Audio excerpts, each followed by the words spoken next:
Вака синоќе изгледаат дворовите во Скопски Сарај. На дојдените води, неисчистеното речно корито, за неколку часа ги поплавија домовите, дворовите и нивите во повеќе села. Најпогодено е селото Буковик, каде водата буквално влезе во куќите. На некои места стигна и до првиот кат. Уништени се пластеници, поплавени се подруми, остави, тоалети, мебел и бела техника се потопени во каллива вода. Луѓето ноктеа поминале во страв, но и загрижени за нивното здравје. Денеска се обидуваат да спасат се што може да се спаси. Се делуваше со насипи, со отвори, значи до езерцето, до ова реката, езерце рекол, затоа што личеше така на езерце. За среќа нема, значи, жртви. Луѓето навремено се евакуиране на роднини, на повисоките места тука по селата. Хаотично е.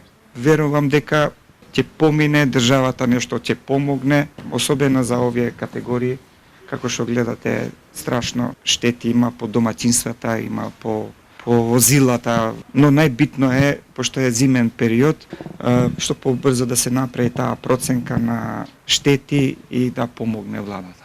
Поплави имаше во соседното село Семениште. Таму плодните ниви денес личат на езера. Водата се излеа низ дворовите и бавчите, уништувајќи го она што семејствата со месеци го одгледувале. Све по куќот, иде по нивите и така. Со какви проблеми вие се соочувате? Што ви униште? Не само нива и нелон што го ставаме за бавче за пролет, тоа ми уништил. Ова требаше да се прави од 2018. Уште вака, само се сликат на телефон и ништо до сега. На терен ги затекнавме општинските служби кои правеа проценка на штетите, а записниците ќе треба да ги спратат до владата која треба да одлучи за обештетување. Градежен шут, дивоград би изградени покрај реката и човечки фактор се причина за катастрофата, вели градоначалникот на општина Сарај. Веднаш сабарието со министерот за екологија, господинот Ходжа, директорот на ЦУК, господинот Али, бевме на координација, се координиравме и сите екипи се на терен да прават вештачење на целата ситуација и после тоа ќе излеземе со извештај и ќе преземеме во рамки на законот сите нешта што треба да се прават.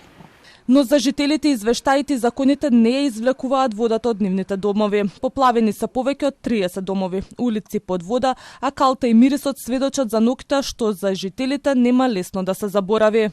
При појава на поголем дожд, жителите стравуваат дека можат повторно да се соочат со вакви проблеми. Граѓаните бараат помош, но и алармираат проблемот да се реши веднаш, за вакви поплави да не се повторат.